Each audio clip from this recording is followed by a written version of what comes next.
Welcome back, everybody, to another episode of Legend of Zelda Minimalist Run. And, well, we have just finished destroying Ganon's tower, or at least escaping from it. It was quite the thrilling experience. But now it looks like everything is over. It's time to relax. Go home and enjoy a nice cup of hot cocoa. Nope, just kidding. You didn't think that Ganondorf would go down so easily after one battle, did ya? No. So as you notice, I actually have a potion of green magic, which I got before I started Ganon's tower for the final time. This was just in case I didn't have enough magic power to beat this guy for the second and final battle. Because, I mean, there really is no more magic containers if you use it all up in the battle arena right now. So I didn't want to be, SOL if I ended up using too much magic. But this was the battle everyone was looking forward to. The first time we get to see Ganon as a beast, like he was in the 2D incarnations of Zelda. Because, yeah, it was all nice and cool that Ganondorf was given a human form and an actual storyline and everything. We wanted to see the big beast, man. We wanted to see him as an actual monster. And we finally got it. So this was a very epic battle, and well worth the wait. Now obviously you end up right in front of him. Yeah, she has no idea what the weak point is, so you're on your own. And as a matter of fact, I'm going to exploit the Megaton Hammer. I mean, sure, you can use, I think, the sword, but the sword is weaker than the hammer, and the hammer, I think, does 2 points of damage and the sword 1.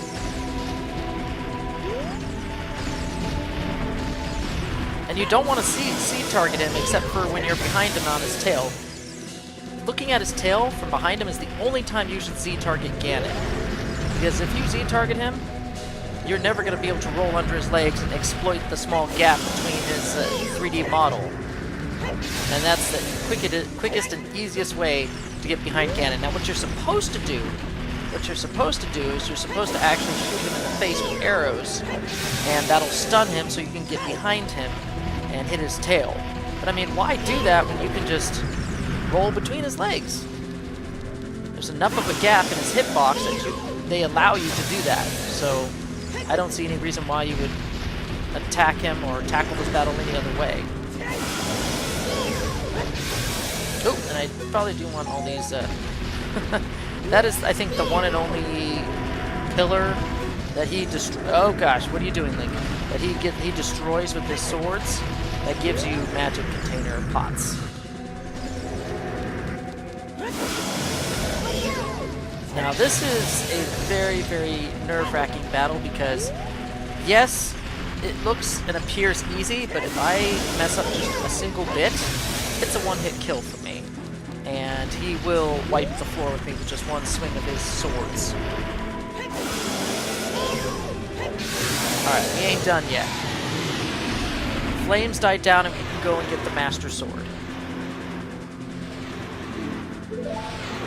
Now if you take too long and you don't go after the Master Sword, then the flames will come right back up again and you'll have to reface that first portion of the battle again just so you can go reclaim the Master Sword. So don't dally.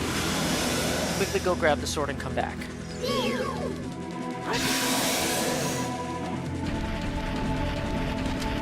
See, this is what you're supposed to do. You're supposed to strike him with the arrows, stun him enough, and then walk around and attack his tail. So compared to the previous battle with his human form, this is remarkably anticlimactic, to say the least. Don't get me wrong, this whole battle arena, the whole atmosphere of it is fantastic. Absolutely phenomenal, and it's just a great capstone to a great game. But the overall difficulty of the final boss, kind of lacking. But hey, this was the very first 3D Legend of Zelda game. You can't really complain all too much. Because this set the stage for all 3D games to come after it. Yeah, sure, Super Mario 64 pioneered the 3D game landscape for platformers, but the camera was never ever perfected as well as it was here in Legend of Zelda, where you could actually focus on enemies and attack them without losing your place with the camera. There was a lot of innovation and first-time precedent set with Ocarina of Time.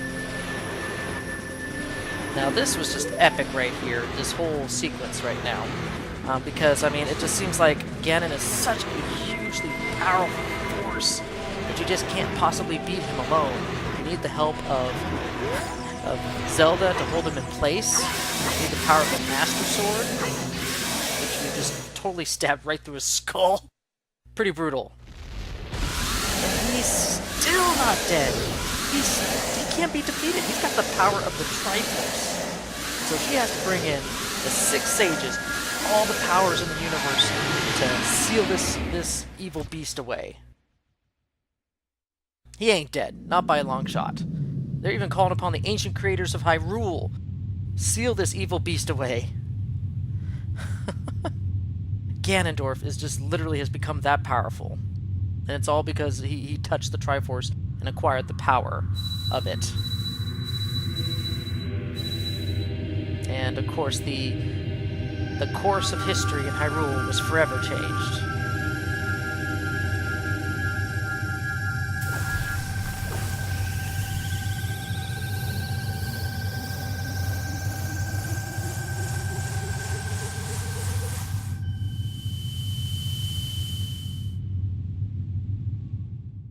And then you get this little creepy close-up shot of his face.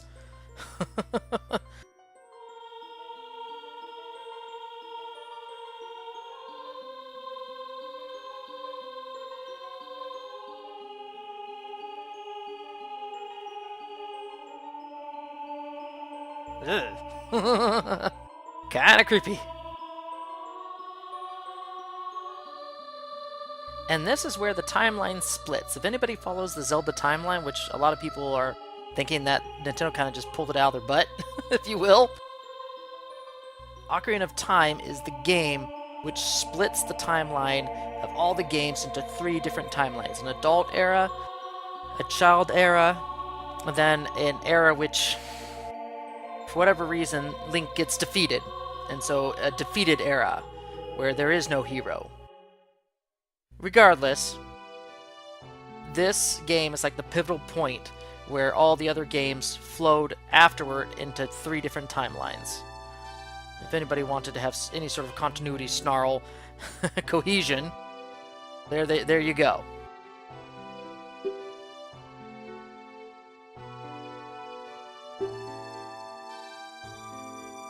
For a time, until the next time he breaks out of his seal.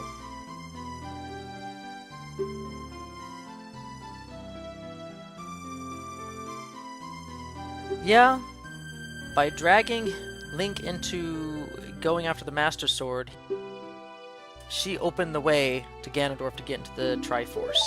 It was her fault. If they had left well enough alone and then had all the pieces scattered to the far winds, I don't think Ganon would have gotten hold onto the Triforce. And that's proven when she sends him back in time, and they, knowing the knowledge of the future, stop Ganondorf from ever acquiring the Triforce. And that, I think, starts the child timeline off.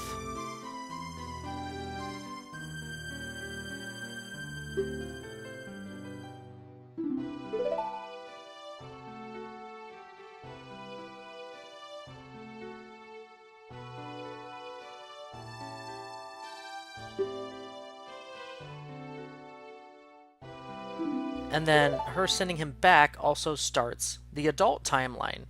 Because the adult timeline, they sealed Ganon off, but the seal weakens and he comes back. But since Link has no more descendants down that timeline, the hero never shows up in the adult timeline. The timeline that she's sending him away from. And so that starts, of course, the Great Flood and the whole Wind Waker line of events there.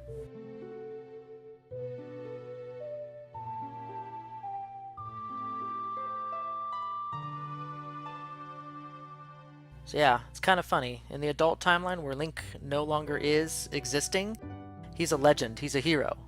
But in the young timeline, where he's sending back to, he's an unknown. Nobody knows who he is except for those who are close to the whole situation and know the truth of the whole matter, the whole time travel.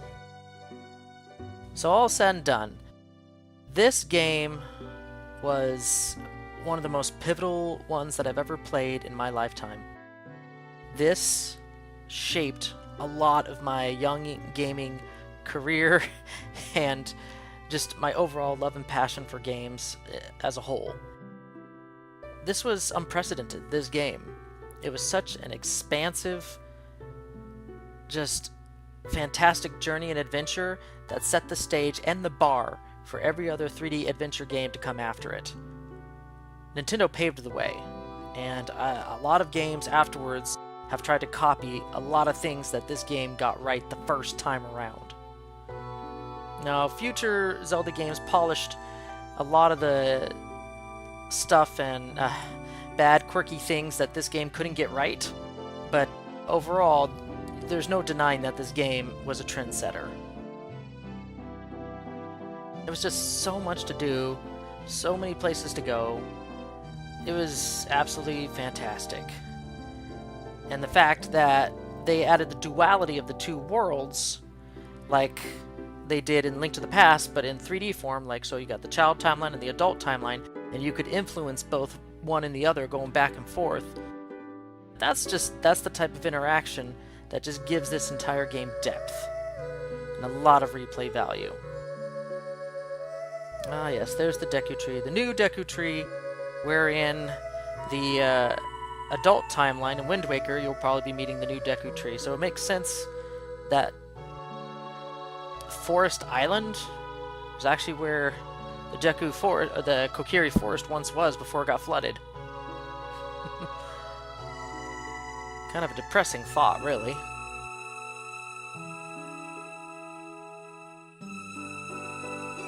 Oh yeah, and now that her master's forever gone, she is a free horse. Epona is now roaming the wild. No master to call her own.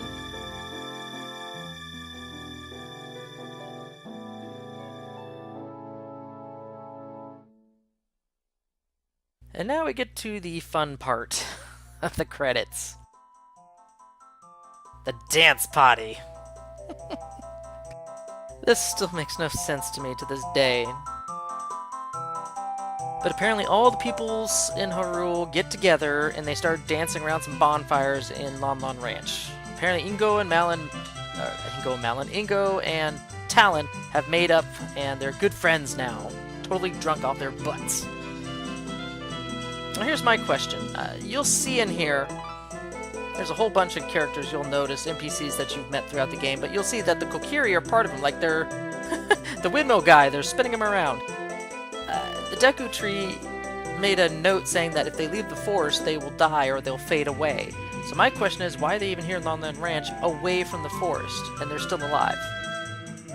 To me, that seems like a little plot hole with the Kokiri. Looks like all the carpenters are eyeing Malon there. You lay off Malon, that's Link's girl. I ship Malon and Link. Fight me. Wow, that is a big Goron. And the Gerudo are like doing like lion dancing. Oh, poor Fado and King Zora, they're all alone. Fado because nobody likes him, and Zora because he can't move much. He needs to be carried around all over the place.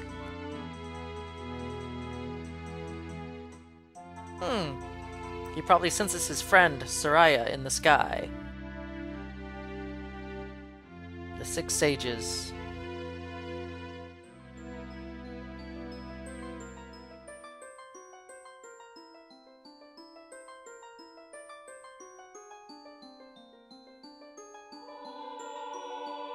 For some reason, they go all the way to the top of Death Mountain.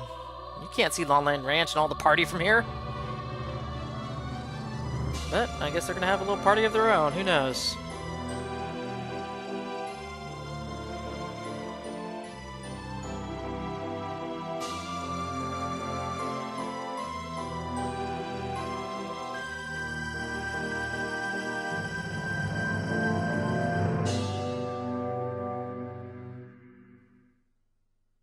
So, not the most gratifying ending for the huge adventure we just completed, the hours and hours of work we put into it, but you know, it did the job. It did what it was set out to do. It closed up most of the story plot points, but this was the one thing that a lot of people did not like. The one plot point that a lot of people were just like, why'd you do this? What happened? Navi just, without a word, leaves. Doesn't say a word and just dumps her friend that she had just made and has traveled with for probably days, months, who knows. And this causes a large source of contention among fans about the reasons why she left, why she couldn't stay, and provides the impetus for Link to go on his next adventure in the next Nintendo 64 game, Majora's Mask. You never know whatever happened to Navi. She just disappears. And so this is the small scene I was talking about earlier, where he comes in and he talks with her, and she's going to probably tell him his plan all over again, you know. We got to stop Ganon, you got to go collect the sacred spiritual stones. And he's going to tell her, no, that was a bad idea. Here's a better idea. How about we just arrest him right now? And I got proof. And he'll probably provide all the proof they need to arrest Ganon. And so he'll never get into the sacred realm at all. And that is how it ends. Will it turn out different this time? So that's an excellent way to end this time-traveling Zelda. Will it be different? So, with that, I am going to collect my thoughts, and in a couple seconds I'll be doing a review of the challenge itself. This has been a great series to run through, and I hope you've enjoyed it as well. And I'll see you for the challenge review in just a couple moments. See y'all later. So, what can I say? This was an extremely fun challenge to play through, and I would love to see if I could do this again for future Legend of Zelda games. Some of the more recent games may need to be amended somewhat with the challenge rules, but on the whole, this set of rules that I've done for Ocarina of Time will do quite nicely for the next few entries. So, on the whole, this game is quite easy, even without all the extra hearts and the ability to heal oneself with potions. In fact, there was really no challenge at all in the first 3 dungeons and as a child overall. The first hint of difficulty came about when we had just turned into an adult and we entered the Forest Temple for the first time. That was quite the experience, dying a few times to Stalfos. Next up was the Fire Temple, where a few more deaths were earned by facing off against Bulbagia, the boss. Then of course the agonizing Water Temple, which overall wasn't tough, but it did have that troublesome Dark Link battle that trips many players up. Next we get into the real meat of the challenge, the Shadow Temple, where the bulk of our deaths was from the boss itself, Bongo Bongo, probably the hardest boss second to Ganondorf. The Spirit Temple, although fun and engaging with too many Silver Ruby puzzles, wasn't nearly as tricky or difficult as the previous dungeons that came before it, and honestly was kind of a breather level. Finally, we rack up to double our death count in Ganondorf's tower. The battles going up the tower were rough, but the human form of Ganondorf had to be the most nerve-wracking part of the entire challenge, bar none. Once he was down, it was all free sailing to the end. So all said and done, there was probably 2 major trouble spots I could see, Bongo Bongo and Ganondorf. The other deaths accumulated via the forest, fire, and water temples were more or less expected, and so they didn't really factor too much to the overall challenge score rating. So, given these considerations, I will say The Legend of Zelda Ocarina of Time Minimalist Run is a solid 3 out of 10. I really don't think it warrants any more than this, given the challenge rules provided. I had a lot of fun with this game, and it was a blast to go down nostalgia lane with it one more time. Now, it's on to other games and other challenges, but we'll be back in the Legend of Zelda series universe before too long. So until the next game series, see y'all later, and stay retro.